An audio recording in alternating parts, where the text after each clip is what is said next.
if a person chooses the path of sadhana to get rid of his karma, he's actually doing it for a purpose. He's doing it for a purpose. So he has got a desire in that.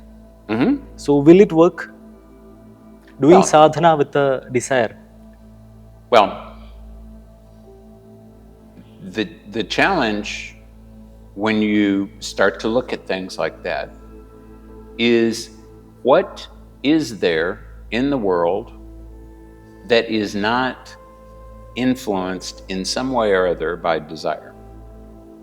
When they say, they meaning people like Jnaneshwar Maharaj, say that, and Jnaneshwar Maharaj says that the universe exists because the supreme reality of Satchidananda, or Satyam Ratam Brahat, however you want to describe it, something that's not describable, it had the desire to perceive itself.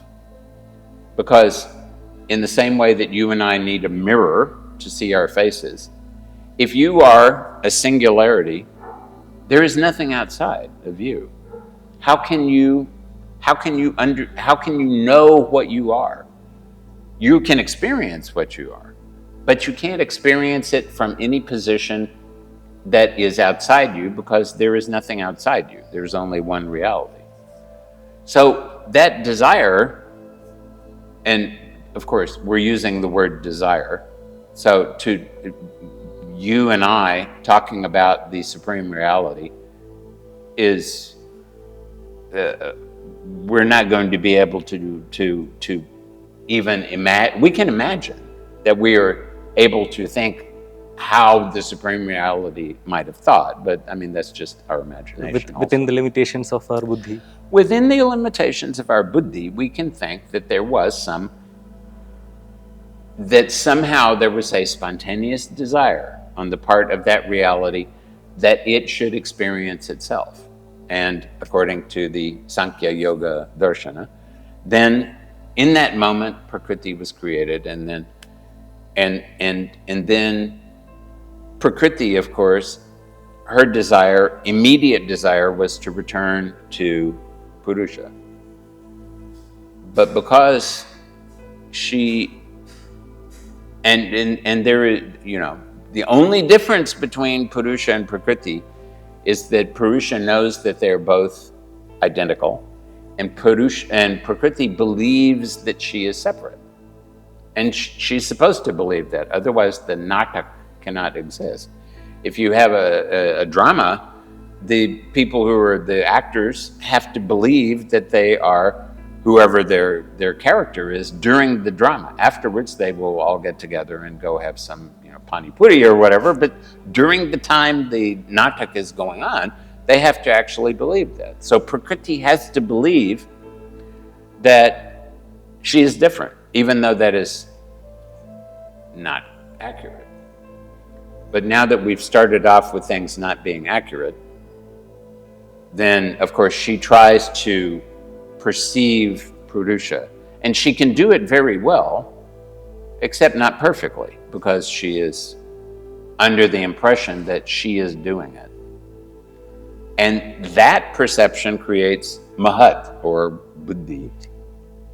And then, of course, then everything begins from there. So when you have a situation where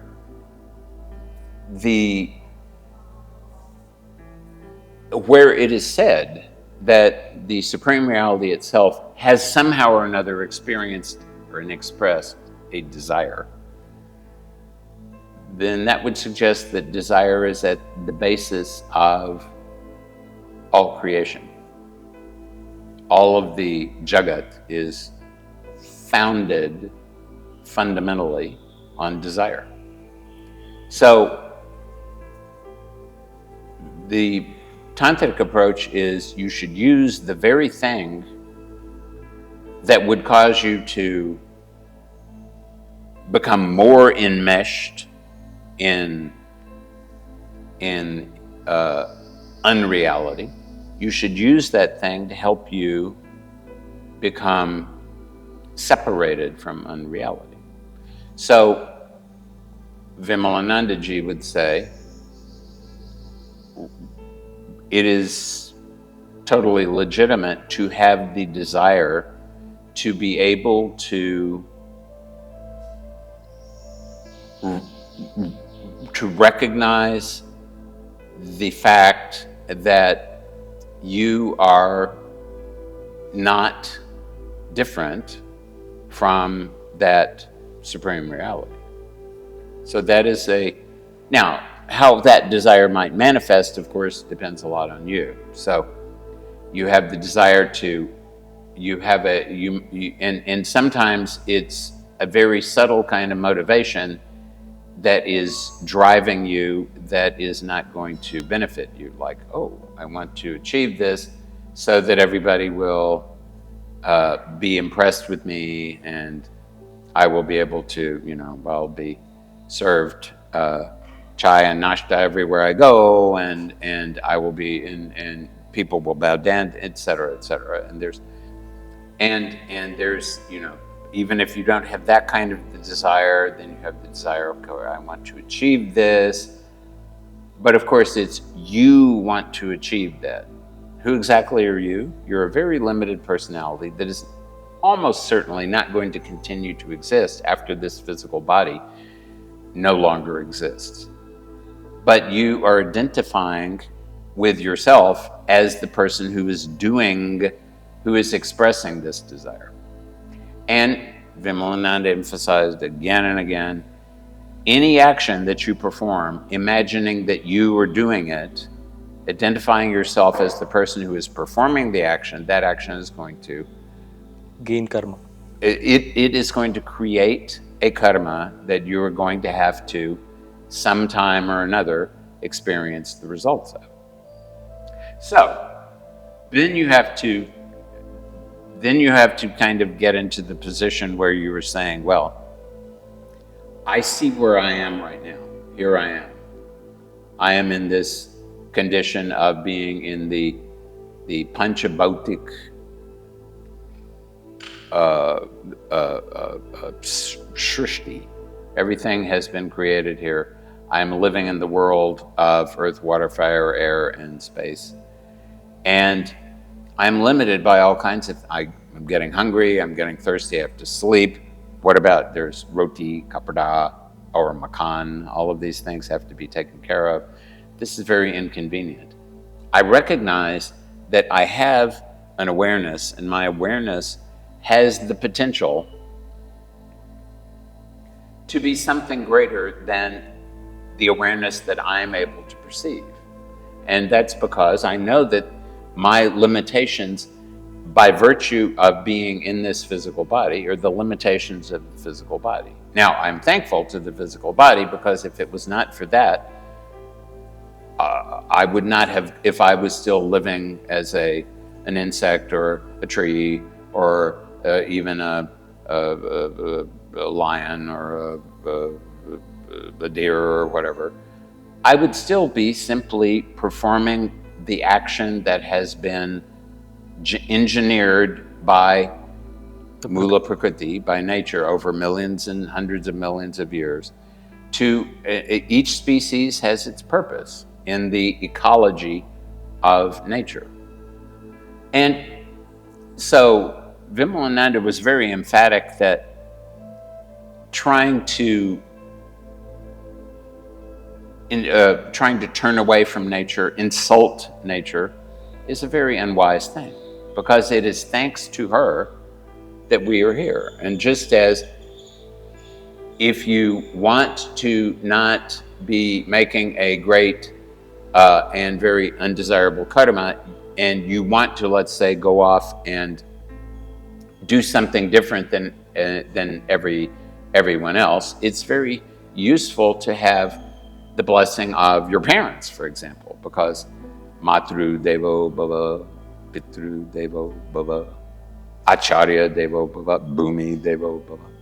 So you have all these responsibilities. In my country, we talk about life, liberty, and the pursuit of happiness. Vimalananda said, yeah, that's because people go to be born in the West, in the US, so they can enjoy all of their good karmas. And then once the good karmas are gone, then You have to come here. You have to come to somewhere. And nowadays you have to go there. I mean, look what's happening in Los Angeles. Everybody thinks, we're in Swarga. Until you're not in Swarga anymore. Until suddenly the fire comes through and your beautiful $29 million house is in ashes. So the day before, everything was great. And today, it's not so great anymore. So after you realize that this is, we're in Mrityu Lok, things change all the time. And you never know when they're going to change. We could be hit by an asteroid at any moment, and that would be I have my plans, you have your plans, but the asteroid lands on them, and that's the end of that. So the desire to be able to achieve a greater degree of perception, the Rishis, the word Rishi is defined in Sanskrita as Rishir Darshanat. They're called Rishis because they can see.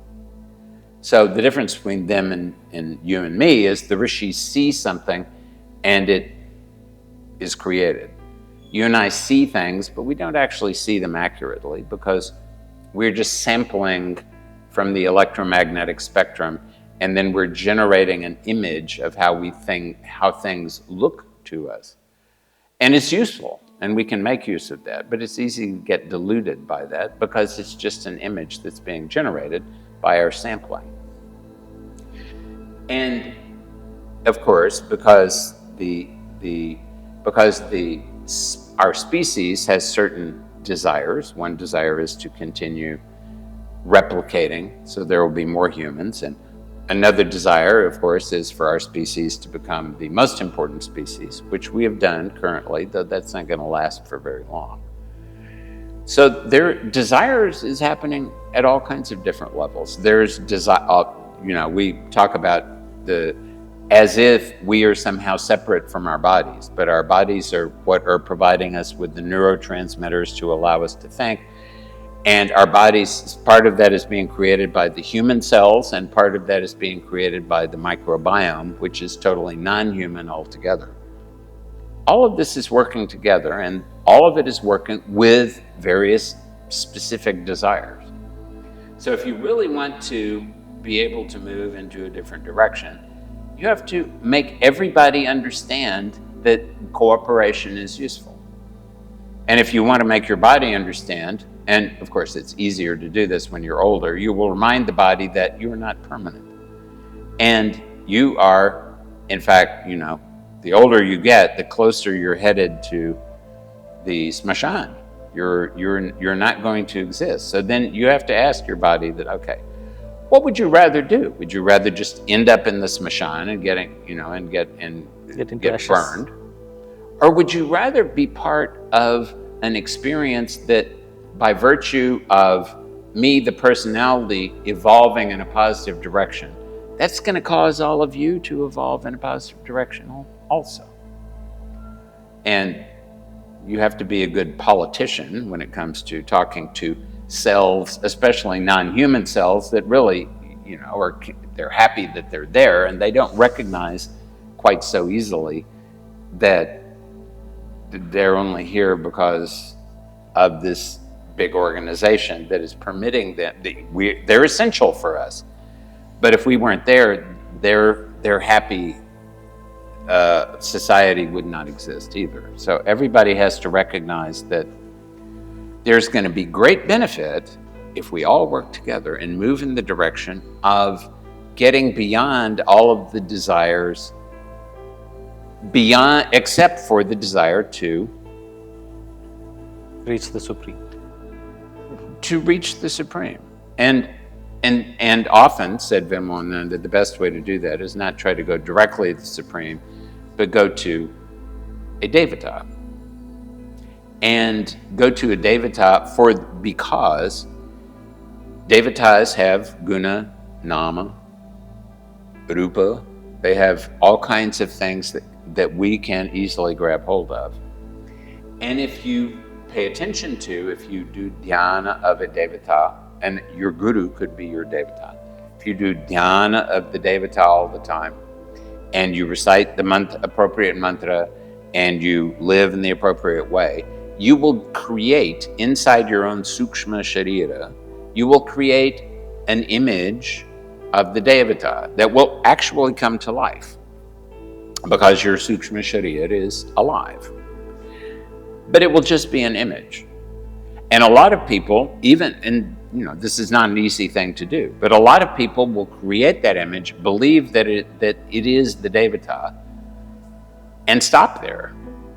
When in fact, that is the moment that you have to get that image to recognize its identity with the actual devata.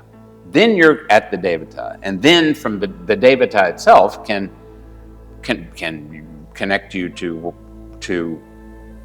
well, suppose you're worshiping Shiva, for example, then who's Shiva most fond of? Krishna. So Shivas. And Krishna is most fond of Shiva. And so you can be in whatever kind of Leela you would like to be, until you don't want to be there anymore. And then you can do, people would ask Ramakrishna Paramahamsa, what's it like to be in Samadhi? And he would say, well, imagine you've made a doll out of salt, and the salt doll walks into the samudra and dissolves. And they would say, yes. He would say, that's it. It's dissolved. It's not there anymore.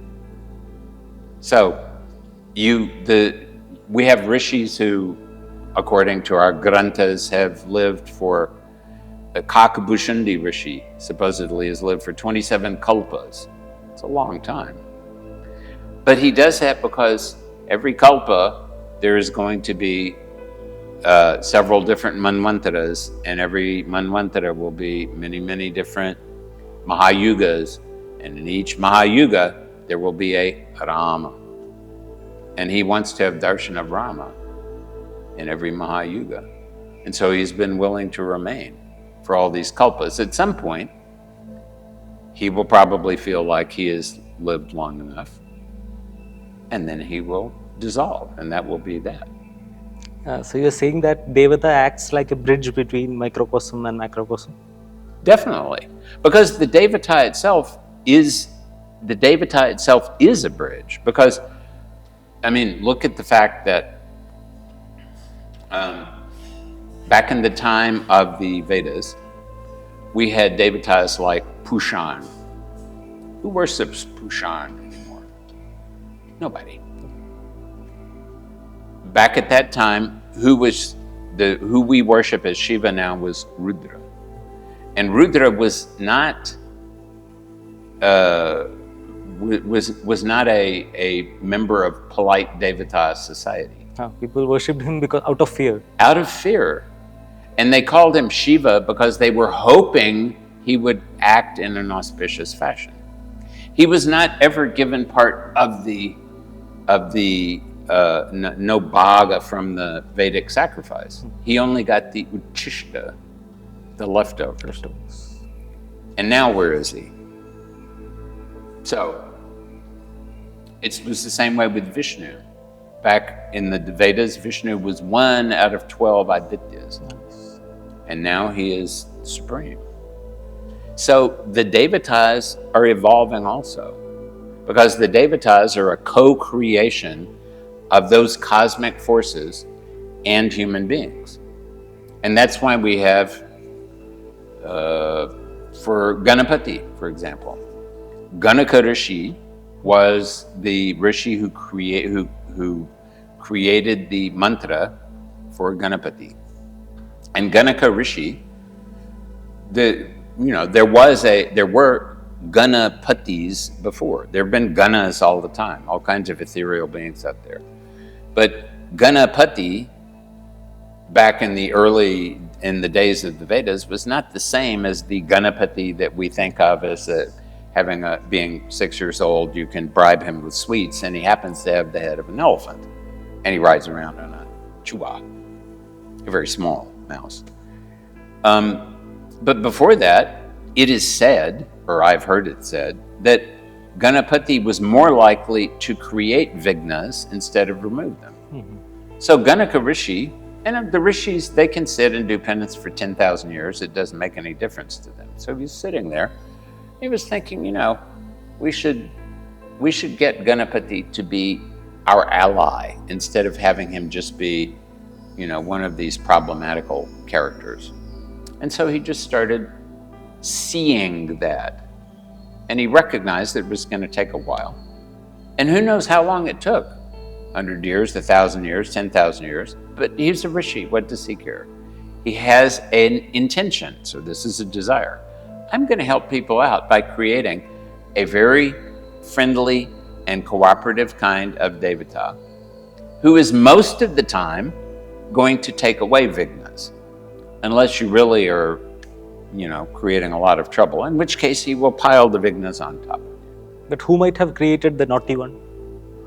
Well, that's a good question. You see, I was very fortunate years ago to have met 2 or 3 times one of India's real, honest-to-goodness Vedacharyas. His name was Bhattacharya Ramanujam Agnihotram. Okay. And Agnihotra, he has a Wikipedia page, not very long, but he died at like 102 or 105. Such a brilliant man. He lived in Mambalam near Chennai. Oh. And so he was a Ramanuji, and but he could recite, he was totally fluent in Sanskrit and Tamil and English, and he could recite long passages from the Veda. And when I knew him, what he spent his time doing was organizing Vedic yagas for the Vallabhacharya of Kota and the Vallabhacharya of Indore. And he would talk about the fact that, the Vedas that we have right now, yes, they're very ancient. But he would point out that, where did these Vedas come from? They were not created by Veda Vyasa. They were reorganized by Veda Vyasa because they had become elderly.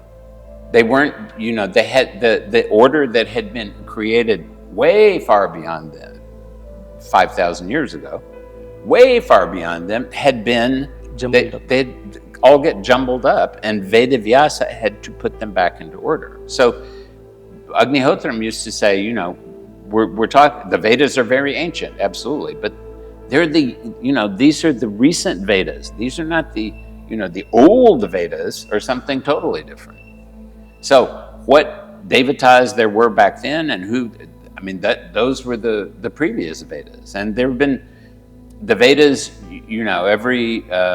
every time there's a Mahayuga, we have avatars like Matsya. And what happened to Matsya? There was the Hayagriva, who ironically is the name of Vishnu and also of this Asura, who grabbed hold of the Vedas and took them away. So Matsya had to come and retrieve the Vedas. This happens every Mahayuga. So there's going to be different manifestations each time because the Shrishti is going to be different each time. Here we are right now.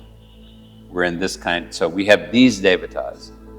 But 1,000, 2,000, 5,000 years from now, Devatas probably will have a different name. Different attires. Different attire, exactly. And people will relate to them in a different way. But they will still be, Shiva is still the Lord of destruction and transformation.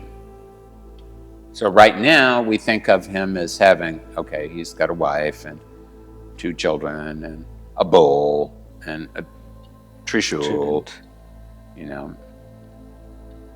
and who knows what he'll look like the next time.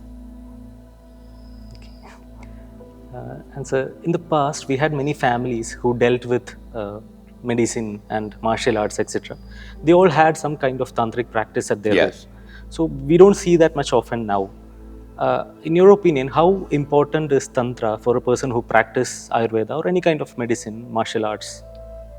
Well, I mean, even if you just look in the Ayurvedic, in the, you know, the corpus, the list of Ayurvedic treatises, one of them is, you know,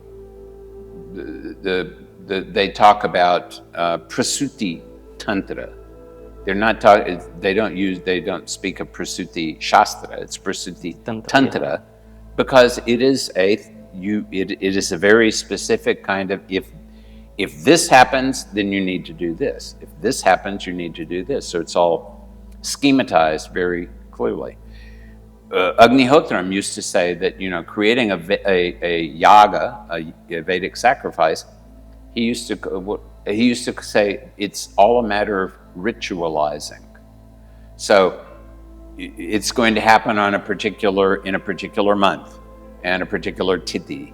So according to that, that will have influence how you're choosing exactly which mantras to use and who's going to do what and so on. And the Tantra is an evolution from the Vedas. You know, we have the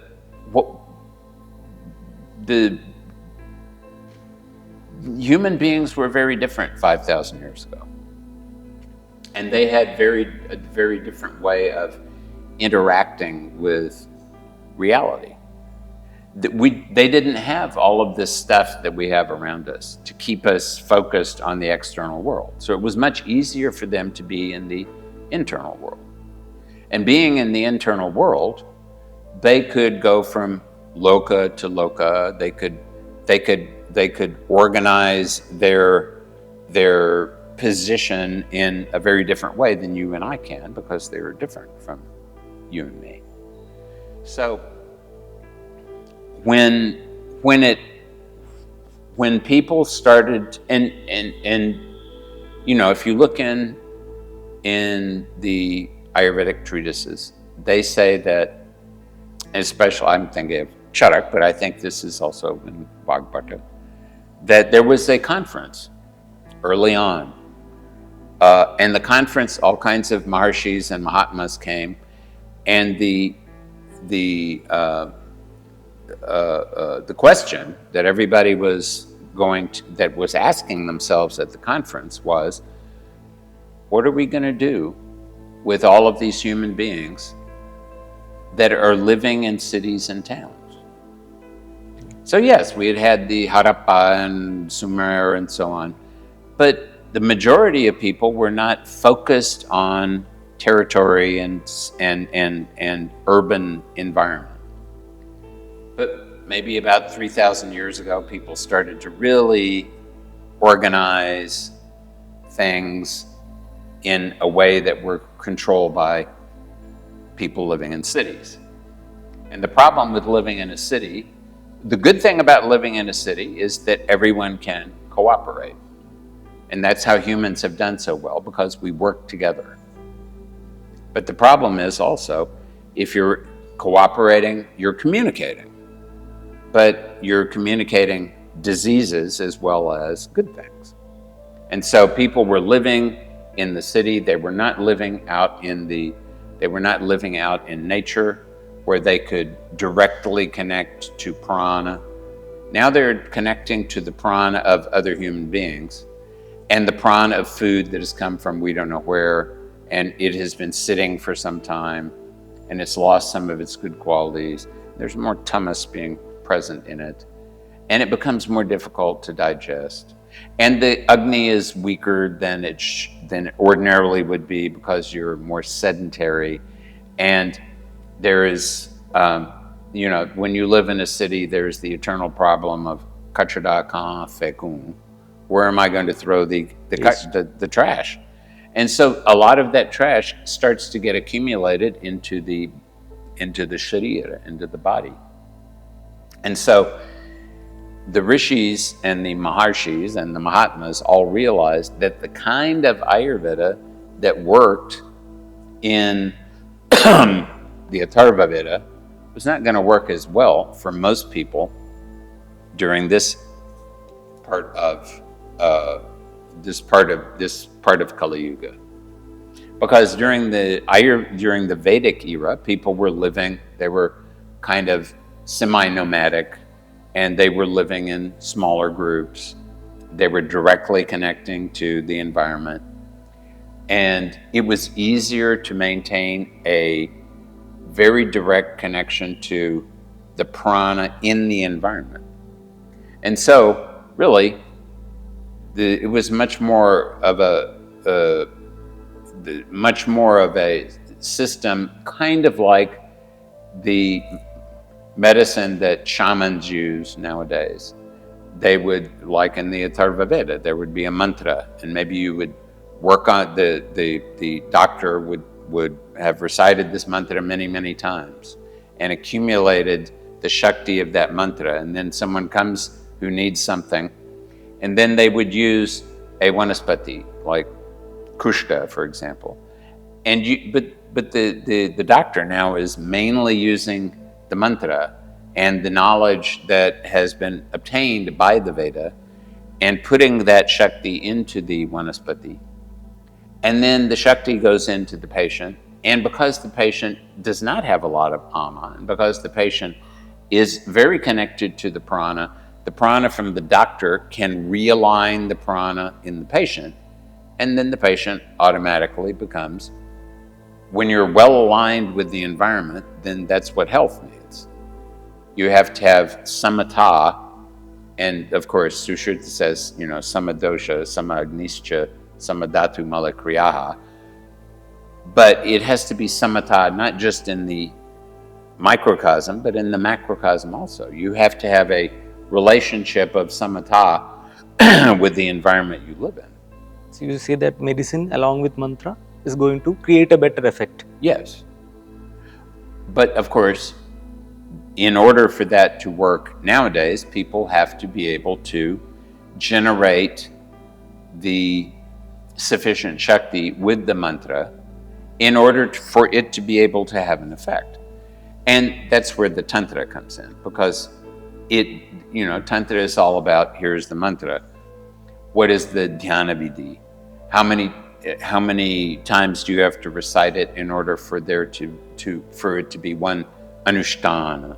So you've done and after you do the japa, then you have to do the havan, the homa, and you have to do the tarpan and the marjan and the brahmabhojan and so on, so that you can get the effect of the mantra to go through all 5 mahabhutas, because you're living in the mahabhuta world. So it's when people, they were doing this in Vedic times, but they were doing it differently than you and I were, because people were living different lives. So that kind of karmakand, that kind of kriya that was being done back then, as things shifted, and everything shifted. Jyotish was originally just, people were focused on the moon and the nakshatras. Now they are focused on the moon and the sun and how they interact with one another, and there's a lot more back then there was almost no calculation. But there was a very clear understanding of how the Shakti of a particular nakshatra was going to influence the moon, and therefore not only us, but the Devatas also. And now, because that understanding is not as easy for you and me to obtain, because we don't have the alignment with the external world that we did back then. Now we have to calculate, figure out what Navamsha is going over here, and which, how many degrees should be, Gandanta, something like, a Gandanta concept, which was a degree position kind of thing, Okay. is for modern Jyotish, but it's not for ancient Jyotish. But this applied to, so Ayurveda Jyotish, it applied to Samskrita also. Vedic Sanskrit is very different from what Panini organized. So all of these different vidyas went through this transformation at a time when human beings were going through this transformation. And that's when the Tantra and there's the Purva Mimamsa, which is people call Mimamsa. There's Uttara Mimamsa, which is Vedanta. There are the Puranas. There are the Tantras. All of these have emerged from, they've evolved out of the knowledge that was in the Vedas that is not as easy for us to even comprehend nowadays. And that's why the Purva Mimamsa, that's why the doctrine of Purva Mimamsa says you don't have to know what you're doing. Just do it accurately and you'll get a result, which is probably true. Though Vimalananda would say it's better to do something, even if it's simpler, that you know what you're doing, because then it's more likely that you'll actually be able to get to a place where you are, if in fact you want to be evolving your awareness, then this probably is a better way to evolve if you already have some idea of what you're doing. Okay. And I'm curious to know, how close are you with the Siddha tradition? And I believe Siddha is more closely associated with some esoteric practices in Tantra. Siddha tradition, like? Using the heavy metals for treatment. Well, I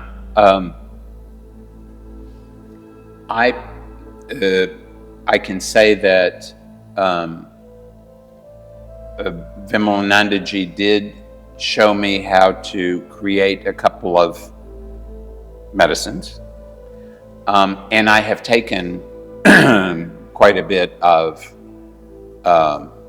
Rasaushadhi in my time. I was very fortunate to have several times met a very fine Siddha Vaidya named Brahmendra Swamigal, who, in fact, I believe lived in Coimbatore. I met him in Coimbatore, who's sadly passed on now. And I was also very fortunate. I had the desire to visit Paruni for many years. And last year I finally was able to visit Paruni. And of course, when you go to Paruni, you have you also offer your respects to the Samadhi of Bogar. And so it was, I have extreme respect for the Siddha tradition. And I think the sad reality is like,